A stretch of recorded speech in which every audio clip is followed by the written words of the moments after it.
Цели поставлены, но потом действия, чтобы к этим целям прийти, проигнорированы. Знакомо? Каждому из нас присуще в той или иной степени невротическое поведение. Оно включает в себя болезненную тревогу, наличие вторичной выгоды и далее ограничивающее поведение, чтобы как можно дальше отдалить от себя поставленную цель. А поставленной целью может быть ваше здоровье, благополучная жизнь с любимым человеком. Возможно, для кого-то это красивое тело, достичь красивого тела. А для кого-то это простой собственный домик в тихом месте. Когда у человека не получается приходить к поставленным целям, то это может быть связано и с неумением, и с неверными целями, и с отсутствием опыта, и многим другим. Но с точки зрения теории бессознательных процессов и неврозологии, как раз наличие вторичной выгоды может быть тем камнем преткновения, который останавливает многих из вас. Некоторым непонятно, что такое вторичная выгода. Смотрите, вторичной выгодой называется бессознательная адаптация к сложной ситуации, в которой оказался человек. Адаптация с помощью симптома или особого поведения. То есть, по сути, вам необходим симптом, чтобы управлять собой и близким окружением для достижения тех или иных бессознательных целей. В отличие от манипуляции, этот процесс не осознается вами. Простой пример. Жена живет с нелюбимым мужем, но боится развестись или даже хотя бы отказать в близости. Тогда у нее по вечерам или днем действительно начинает болеть голова, или она начинает полнеть, чтобы быть нежеланной, или она развивает какую-нибудь болезнь в виде эндометриоза, миомы матки, да и любую другую болезнь, которая избавляет эту женщину от выполнения супружеского долга. Смотрите, с помощью болезни или других симптомов она достигла цели. Нет качественной или нет вообще интимной жизни с мужем. То есть она достигла желаемого. Сейчас я вам расскажу о самых часто встречаемых в жизни вторичных выгодах, которые неосознанно делают многие люди. Они делают это, чтобы не менять свой образ жизни. Первое. Я буду делать то-то и то-то, и люди будут воспринимать меня как несчастного и больного человека, а значит будут жалеть, а значит я достигну своих целей. Для многих страданий это смысл жизни. А любая болезнь, будь то лишний вес и прочее, являются дополнительным способом привлечь внимание близких. Они получают это внимание и подтверждают свою роль страдальца в жизни. Есть такой еще детский невротический конфликт. Мама останется довольна мной, так как я хорошо кушаю. Смотрите, страх отделиться психологически от родителей очень сильный, и он очень распространенный. И вариант слияния через лишний вес или болезнь очень подходит людям из семей, где был культ еды. То есть мне не нужно напрягаться, не нужно проявлять агрессию к родителям, не нужно отстаивать свои границы и право на выбор питания. И я остаюсь хорошей девочкой или мальчиком, который не ругается с родителями. Это то же самое, когда девочка хочет быть хорошей, значит, меня тогда будут любить, потому что я хорошая. Я буду делать все, чтобы быть хорошей, даже если мне это не нравится. Я буду делать то, что мне не нравится, а нравится другим. И понимаете, мозг-то и психику не обмануть. Третья вторичная выгода. Мужчина не захочет меня такую, поэтому быть больной или сексуально непривлекательной – отличный способ развестись, расстаться без сложных выяснений отношений. Это же и про страх агрессии, и даже про степень ее непереносимости. Некоторые люди критически не выдерживают конфликтов вообще, хотя конфликты – это часть нашей жизни.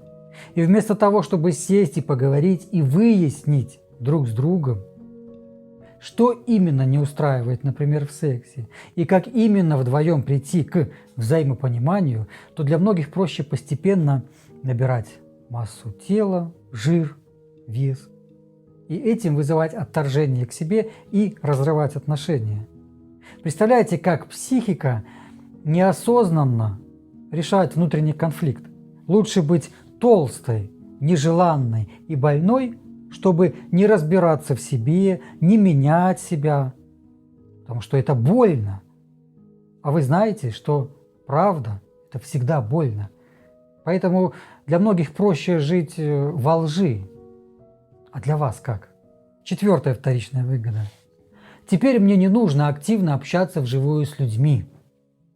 Этот вариант бывает у очень интровертных людей.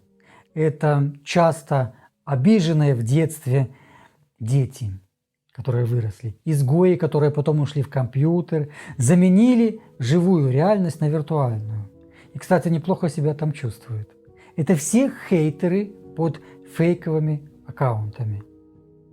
А внутренняя неустроенность, постоянное внутреннее напряжение, грязные мысли, отсутствие смысла жизни, также лишний вес, болезни – все это дает дополнительные плюшки в виде рационального объяснения, почему проще поговорить в чате, а не выйти на улицу, познакомиться и жить вживую.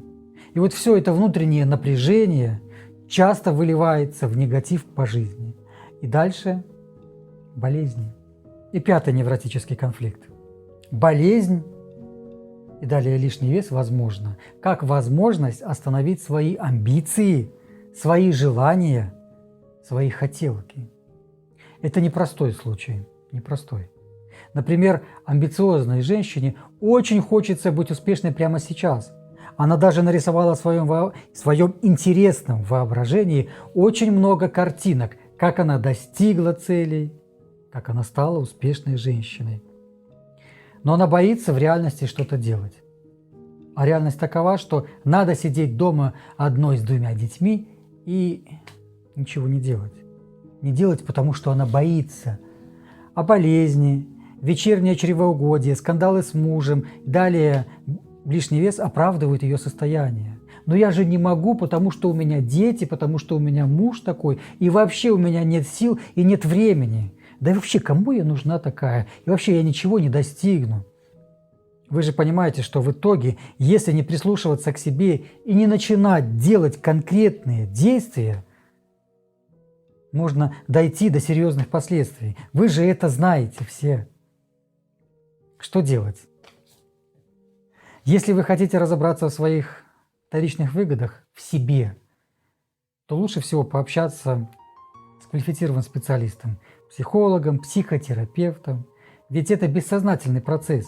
И психика будет вас уводить от настоящего, от реального ответа, заводя в болезни еще большие внутренние конфликты. Кроме того, ваши выгоды могут сочетаться, образуя сложный клубок противоречий.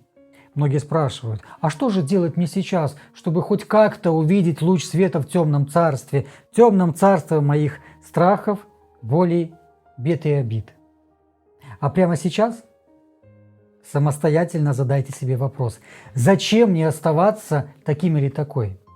Это практическое упражнение, выполняйте его. Возьмите лист бумаги и напишите, зачем мне оставаться такой или таким? Почему мне выгодно быть именно такой?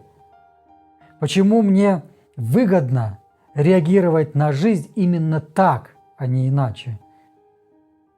И запишите ответы на листе бумаги. Запишите. Затем отодвиньте лист в сторону, просто посидите и глубоко подышите. Улыбнитесь самой или самому себе. Через минуту взгляните на список и выберите, не думая, первое, что бросилось вам в глаза. Именно это с высокой долей вероятности может быть вашей вторичной выгодой. Не ломайте себя. Не нужно ломать себя, насильно убирая вторичную выгоду. Помните, как говорил классик, прежде чем избавить человека от невроза, подумай, что ты дашь ему взамен. Я уверен, что после этого видео прямо сейчас и дальше вашего осознания уже достаточно, чтобы изменения уже начались. Поймите, прямо сейчас, посмотрев это видео и сделав упражнение, вы уже сделали свой первый шаг к изменениям к лучшему. Но это же просто. Сначала примите то, что вас тревожит. Примите то, ради чего психика затеяла такую интересную игру в виде ваших болей, бед, страхов, тревог, обид. И могу вас заверить, что постепенно все наладится. Все наладится. Я благодарю, что посмотрели это видео до конца. Подпишитесь на мой канал, мне будет очень приятно. А я, как всегда, желаю вам счастья. Всегда ваш доктор Павел Сапегов.